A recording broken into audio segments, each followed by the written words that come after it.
Dear students, हमारी offline class के अंदर ऑफलाइन क्लासेज के अंदर हमारा चैप्टर 12 चल रहा था विद्युत, जिसके अंदर कुछ टॉपिक्स हमने ऑफलाइन क्लासेज में देख लिए थे। अब अपना नेक्स्ट टॉपिक आता है विद्युत धारा का तापीय प्रभाव। देखो, विद्युत धारा का तापीय प्रभाव होता क्या है? जब किसी विद्युत परिपथ में बैटरी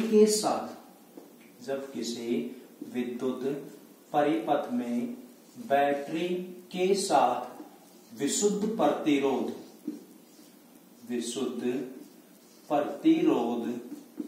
जुड़ा होता है, तो इस बैटरी की संपूर्ण ऊर्जा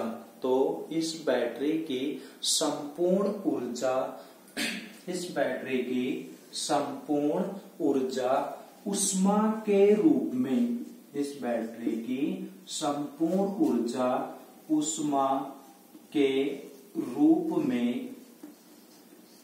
क्षय हो जाती है, और इसे ही विद्युत धारा का तापीय प्रभाव कहा जाता है।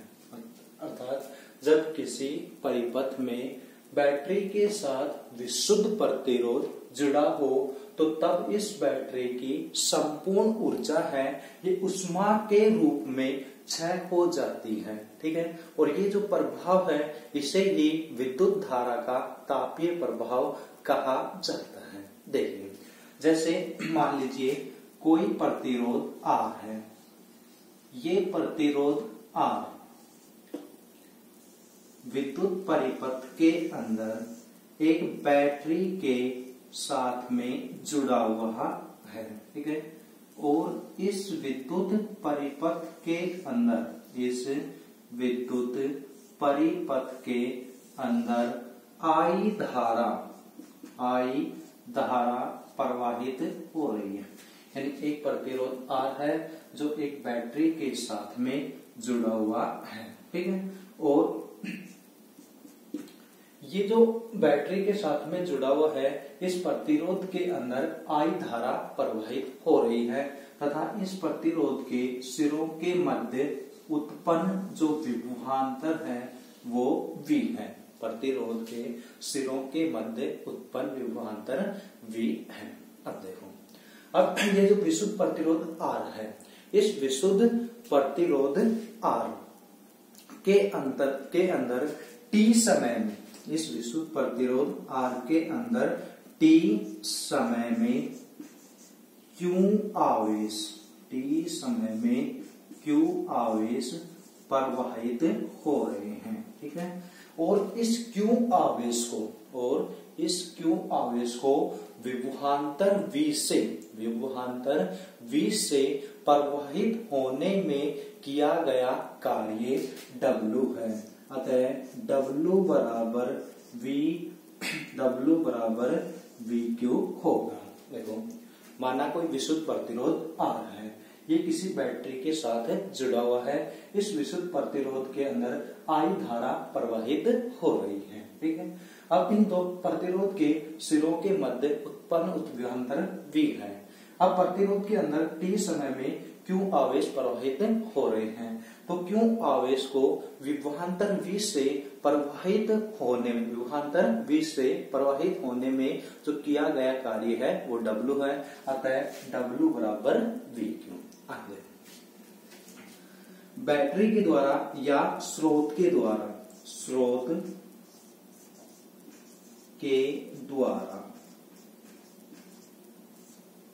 परिपथ को दी जाने वाली शक्ति या ऊर्जा P हो तो P बराबर होता है W/T। P बराबर W/T। मान लीजिए ये समीकरण नंबर 1 है और ये समीकरण नंबर 2। तो स्रोत के द्वारा परिपथ को दी जाने वाली जो शक्ति या ऊर्जा है वो P हो तो P बराबर W/T। अब यहां से इन समीकरण एक से मान समीकरण 2 में रखने पर इस समीकरण 1 से मान हम समीकरण नंबर 2 में रखते हैं। यहाँ पर देखना W का मान यहाँ पर दिया गया है VQ, तो ये इस W का मान समीकरण 2 में उपस्थित जो W है यहाँ पर रखेंगे। तो P बराबर W का मान हम समीकरण 1 से लिखेंगे तो हो जाएगा VQ अपॉन T। अब देखो चूंकि Q अपॉन T बराबर होता है I, Q अपॉन T बराबर होता है I। अब इस Q अपॉन T की जगह हम यहाँ पर I लिख सकते हैं, अतः P बराबर हो जाएगा VI। इसको हम दे देंगे समीकरण 3, समीकरण नंबर 3। अब अगर स्रोत के द्वारा T समय में, यानी T समय में स्रोत द्वारा दी गई ऊर्जा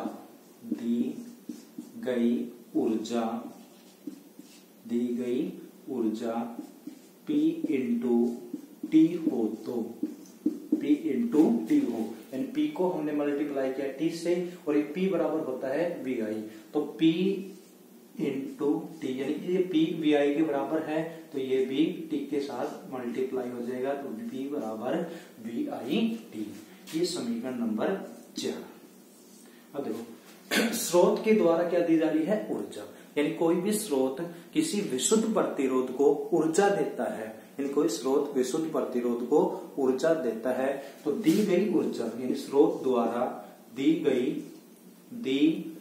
गई जो ऊर्जा है, ये ऊर्जा दी गई ऊर्जा प्रतिरोध में उष्मा के रूप में क्षय हो जाती है।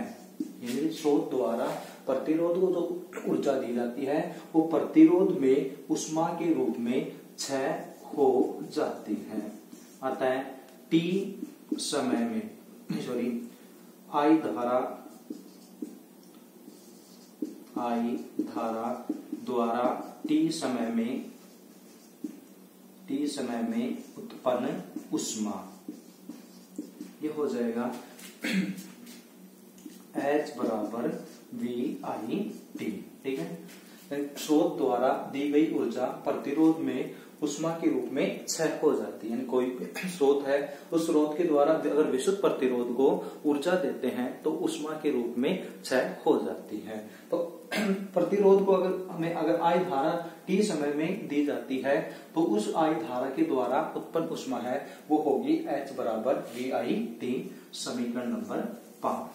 अब देखो ओम के नियम के अनुसार, ओम के नियमानुसार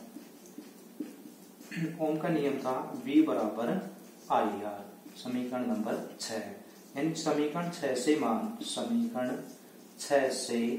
मान समीकरण 5 में रखने पर, समीकरण 6 से मान समीकरण 5 के अंदर रखने पर रखो यहाँ से, यानी इस V यहाँ पर ये V है और यहाँ पर V है, तो इस V का मान यानी IR है, ये IR हम इस V के जगह रखेंगे, तो H बराबर हो जाएगा H बराबर IR इंटू V का मान अपन रख रहे हैं तो V का मान होगा IR और यहाँ से बचा क्या है, एक तो I और T। यहाँ पर देखो एक I है और दूसरा I और I आपस में गुणा करेंगे तो ये हो जाएगा I square RT, I square RT, और ये अपना है समीकरण नंबर 7। देखो अब समीकरण 7 से स्पष्ट है कि प्रतिरोध में जो उत्पन्न उष्मा है वो प्रतिरोध में प्रवाहित धारा के यानी एक तो ऊष्मा है ये प्रवाहित धारा के प्रवाहित धारा के वर्ग के समानुपाती होती है। सेकंड, तो प्रतिरोध में से द्वारा जो उत्पन्न ऊष्मा है ये प्रवाहित धारा में उत्पन्न जो प्रतिरोध R है इसके भी समानुपाती होती है। और थर्ड है, प्रतिरोध की उत्पन्न ऊष्मा है ये प्रतिरोध की जो उत्पन्न ऊष्मा है ये समय के भी समानुपाती होते हैं। अर्थात जो प्रतिरोध में उत्पन्न जो ऊष्मा है ये उत्पन्न ऊष्मा प्रवाहित धारा के वर्ग के समानुपाती तथा प्रवाहित धारा में उत्पन्न जो प्रतिरोध है उस प्रतिरोध के भी समानुपाती तथा प्रतिरोध की ऊष्मा है उस समय के भी समानुपाती होते हैं। और इसे ही जूल का नियम कहा जाता है। इसे हम जूल का नियम कहते हैं। ठीक है, ये तो हो गया विद्युत धारा का तापीय प्रभाव। एक बार दोबारा देख लो। जब किसी परिपथ में बैटरी के साथ कोई विशुद्ध प्रतिरोध जुड़ा है तो उस बैटरी की या स्रोत की जो संपूर्ण ऊर्जा है वो ऊष्मा के रूप में क्षय हो जाती है। ठीक है, और इसे ही अपन विद्युत धारा का तापीय प्रभाव कहते हैं। देखिए, माना कोई प्रतिरोध R है, ये प्रतिरोध R किसी बैटरी के द्वारा जुड़ा हुआ है। ठीक है, इसमें जो प्रवाहित धारा I है और इसके दोनों सिरों के मध्य उत्पन्न विभवांतर V है। ठीक, अब देखो आगे। अब इस प्रतिरोध के अंदर अगर T समय में Q आवेश प्रवाहित होते हैं, T समय में Q आवेश प्रवाहित होते हैं तो Q आवेश को विभवांतर V से प्रवाहित होने में जो किया गया कार्य है वो W बराबर VQ होगा। समीकरण नंबर 1। अब देखो, स्रोत के द्वारा परिपथ को दी जाने वाली जो शक्ति या जो ऊर्जा यदि P है तो या P हो तो P बराबर होता है W/T। इसी को हमने समीकरण नंबर 2 रखा। अब समीकरण 1 से मान समीकरण 2 में रखने पर यानी W का मान है वो समीकरण 1 से हम समीकरण 2 में रखते हैं तो P बराबर हो जाता है VQ/T। Q/T बराबर होता है I, यानी I बराबर आवेश प्रवाह की दर। अपन ने बोला था आवेश प्रवाह की दर को ही क्या कहते हैं, विद्युत धारा कहते हैं। तो I बराबर Q/T और इस Q/T की जगह अपन लिख देंगे I, तो P बराबर हो जाएगा VI, जिसको दे दिया हमने समीकरण नंबर 3। अब आगे देखो, T समय में स्रोत द्वारा दी गई ऊर्जा यदि P/T है, यानी कोई समय T है उसमें स्रोत द्वारा दी गई ऊर्जा P/T है तो P/T है वो बराबर होगा VIT के समीकरण नंबर 4। आगे देखो, दी गई ऊर्जा प्रतिरोध में ऊष्मा के रूप में क्षय हो जाती है, यानी कि जो प्रतिरोध को जो स्रोत के द्वारा जो ऊर्जा दी जाती है वो ऊर्जा प्रतिरोध में ऊष्मा के रूप में क्षय हो जाती है। अतः I धारा द्वारा T समय में उत्पन्न ऊष्मा, तो ये होगी H बराबर VIT समीकरण। अब देखो, ओम के नियम के अनुसार, ओम का नियम का V बराबर IR। ठीक है, अब यहाँ से V का मान है हम समीकरण नंबर 5 के अंदर रखेंगे। तो समीकरण 6 से मान समीकरण 5 में रखने पर समीकरण यहाँ से V का मान समीकरण 5 में रखते हैं तो हो जाएगा H बराबर IR इंटू IT। ठीक है, ये I और I आपस में मल्टीप्लाई कर हो जाएंगे H बराबर I स्क्वायर RT। अब देखो, ये हो गया समीकरण 7 और समीकरण 7 को ही जूल का नियम कहते हैं। देखो, जैसे प्रतिरोध के द्वारा जो उत्पन्न ऊष्मा है वो प्रवाहित धारा के वर्ग के समानुपाती, परिपथ में उत्पन्न प्रतिरोध के भी समानुपाती तथा समय के भी समानुपाती होता है और इसे ही जूल का नियम कहा जाता है। ठीक है, तो ये तो अपना फर्स्ट टॉपिक था विद्युत धारा का तापीय प्रभाव। नेक्स्ट आता है जो विद्युत धारा है, विद्युत धारा का जो तापीय प्रभाव है इसका क्या उपयोग है।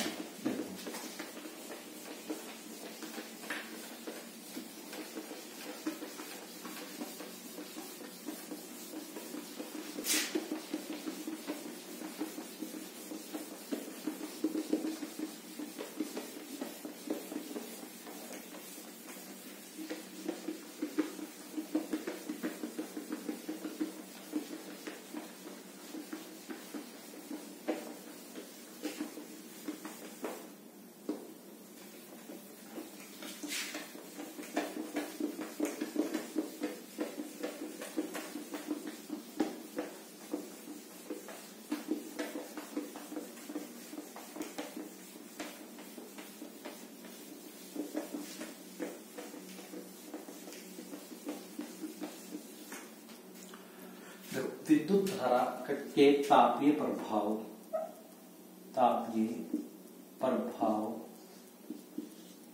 के अनुप्रयोग या उपयोग,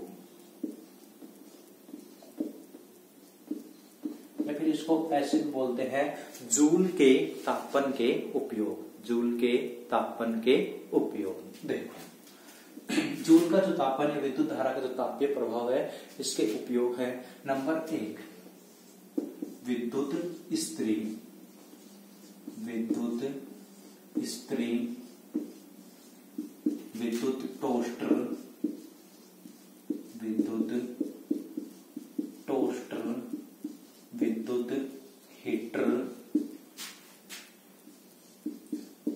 विद्युत हीटर, तथा विद्युत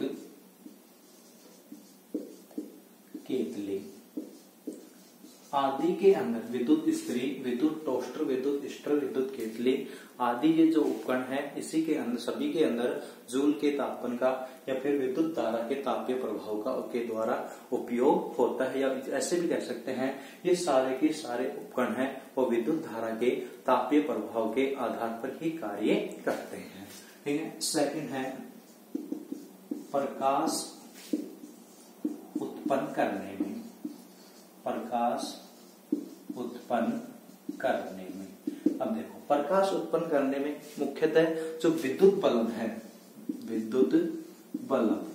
इस विद्युत बल्ब का जो उपयोग है वो प्रकाश उत्पन्न करने के लिए किया जाता है। ठीक है। अब देखो विद्युत बल्ब है, इसके अंदर एक तंतु लगा होता है और ये जो तंतु है ये टंगस्टन का बना हुआ होता है। ये तंतु टंगस्टन का बना होता है और इसका जो गलनांक है वो काफी अधिक होता है, या ऐसे कह सकते हैं इसका गलनांक काफी उच्च होता है, जो अत्यधिक तापमान या ऐसे कह सकते हैं जो अत्यधिक गर्म होने पर भी ये नहीं पिघलता है। एक चीज ध्यान रखना, जो विद्युत बल्ब है, इस विद्युत बल्ब के अंदर इस टंगस्टन के तंतु की आयु बढ़ाने के लिए, इस टंगस्टन के तंतु की आयु बढ़ाने के लिए विद्युत बल्बों के अंदर आर्गन गैस, विद्युत बल्ब में आर्गन गैस भरी जाती है। ठीक है। और इस आर्गन गैस के कारण ही जो तंतु हैं इनकी दीर्घायु या ऐसे कह सकते हैं लॉन्ग टाइम तक ये चलते हैं। ठीक। अब देखो सबसे तीसरा प्रभाव देखो, तीसरा उपयोग फ्यूज तार के रूप में, विद्युत परिपथ या ऐसे कह सकते हैं जो घरों के अंदर विद्युत संयंत्र होते हैं उनके अंदर फ्यूज तार का उपयोग किया जाता है। देखिए फ्यूज तार है वो सामान्यतः मुख्यतः मिश्र धातु का बना होता है, जो मिश्र धातु lead, copper, aluminium, lead, copper, aluminium इन धातुओं का जो फ्यूज तार है वो मिश्र धातु का बना होता है, जो मुख्यतः लेड, कॉपर, एल्यूमिनियम आदि से बना या इनसे मिलकर के बना हुआ होता है। अब देखो अब ये जो फ्यूज तार अपन जो यूज करते हैं ये इसका जो गलनांक है एक निश्चित होता है, यानी ऐसे कह सकते हैं ये जो धातु है ये धातु ऐसे यूज करेंगे जिनका कोई एक निश्चित गलनांक होता है, इससे अधिक गलनांक होने पर ये पिघल जाते हैं। जब घरों के अंदर या विद्युत परिपथों के अंदर अधिक विद्युत धारा आती है या फिर ऐसे कह सकते हैं उच्च वोल्टता की या फिर उच्च विद्युत धारा प्रवाहित होती है, जिससे ये जो विद्युत परिपथ में लगा फ्यूज तार होता है ये फ्यूज तार पिघलकर टूट जाता है और इसके टूटने के कारण आगे परिपथ है वो भी टूट जाता है, जिससे घरों में लगे हुए जो परिपथ है वो बच जाते हैं, यानी अत्यधिक मान की जो विद्युत धारा है उसके प्रभाव से बच जाते हैं। तो इस फ्यूज तार के रूप में भी इसका उपयोग किया जाता है। ठीक है। तो बेटा आज का अपना टॉपिक था विद्युत धारा का तापीय प्रभाव, ये कंप्लीट है। अब कुछ अपने एग्जाम्पल्स हैं, जैसे मैं आपको बताऊं बुक के अंदर है 12.10 और 12.11। ठीक है। ये उदाहरण है, यानी ऐसे कैसे डेरिवेशन है इनके बारे में थोड़ा सा देख लेते हैं।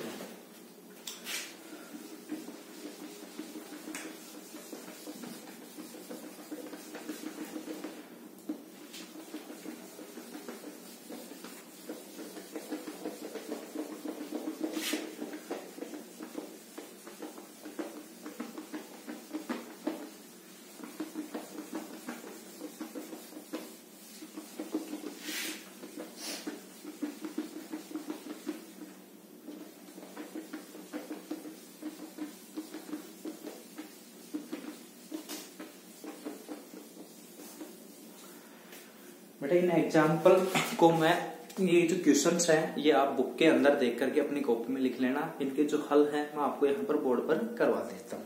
जैसे 12.10 है, पेज नंबर 241 बुक के अंदर।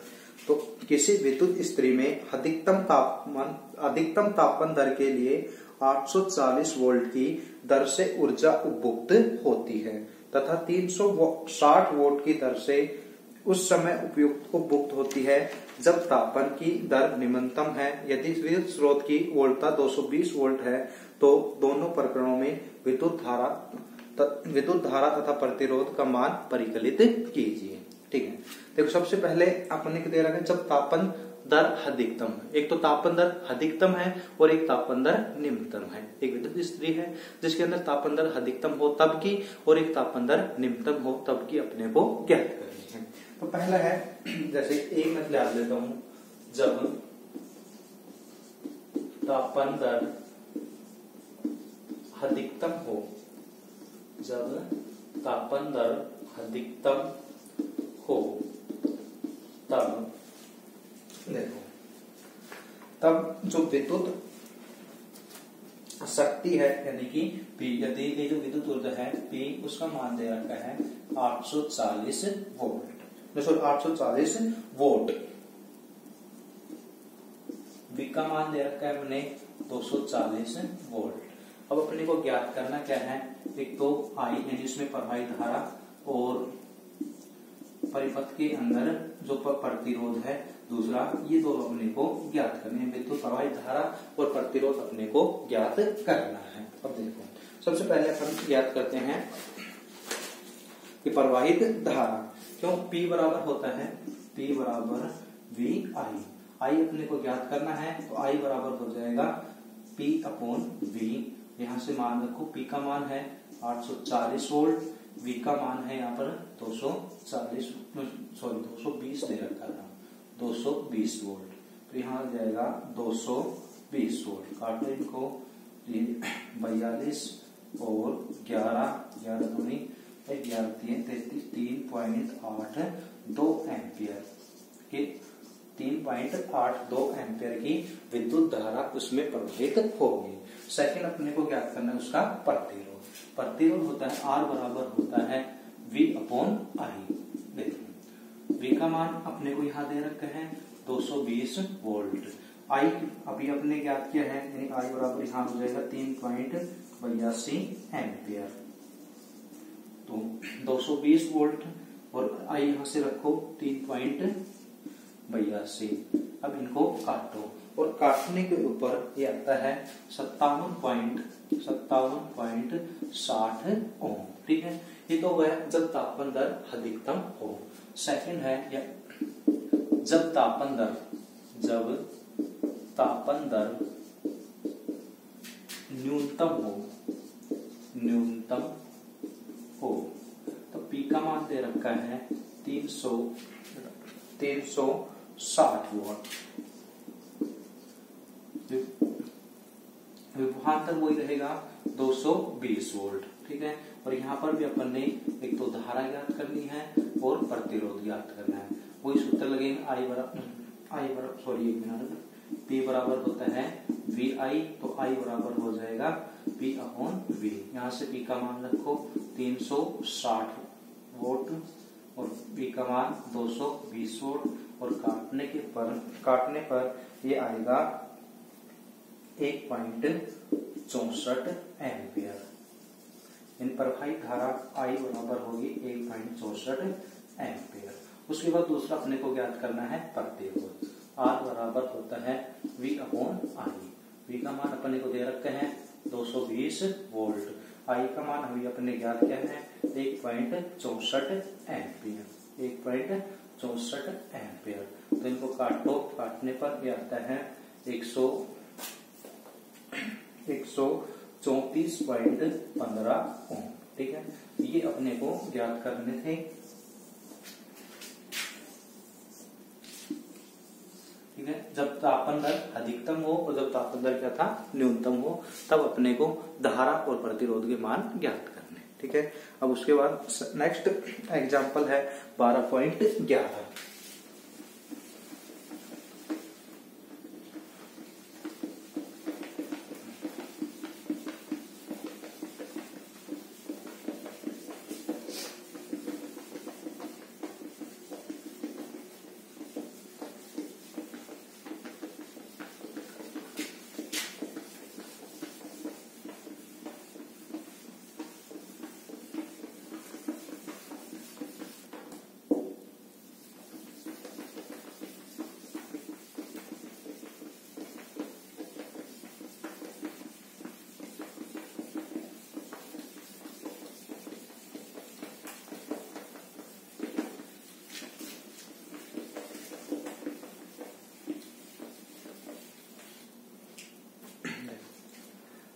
किसी 4 ओम प्रतिरोधक से प्रति सेकंड 100 जूल ऊष्मा उत्पन्न हो रही है तो प्रतिरोधक के सिरों पर विभवांतर ज्ञात कीजिए। अब दिया क्या अपने को आर का मान, आर प्रतिरोधक कितना है 4 ओम का, ठीक है।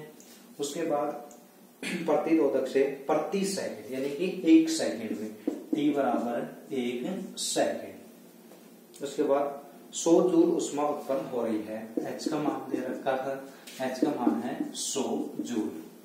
और अपने से पूछा है प्रतिरोधक के सिरों पर विभवांतर ज्ञात कीजिए। प्रतिरोधक है उसके सिरों पर अपने को विभवांतर ज्ञात करना है।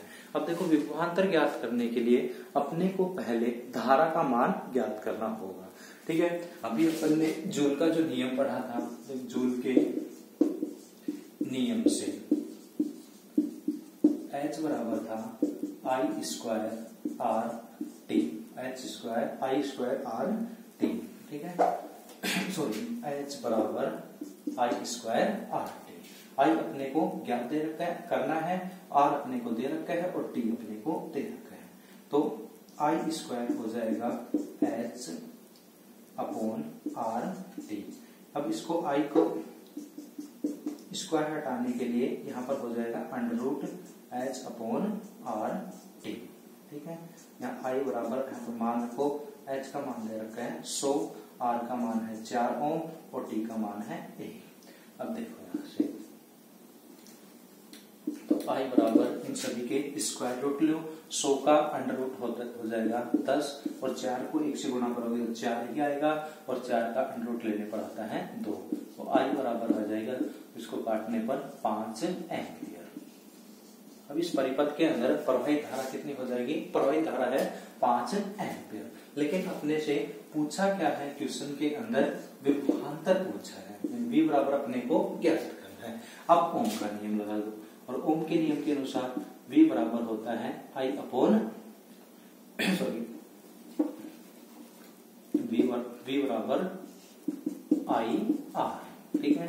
I का मान अभी अपन ने निकाला है कितना है 5 एम्पियर, R का मान अपने को दे रखा है कितना है 4 ओम और V बराबर हो जाएगा 500 का 20 वोल्ट। यही इसका आंसर जो अपने से पूछा गया है, ठीक है। धन्यवाद, आज के लिए इतना ही। कल मिलते हैं अपन नेक्स्ट कक्षा के अंदर।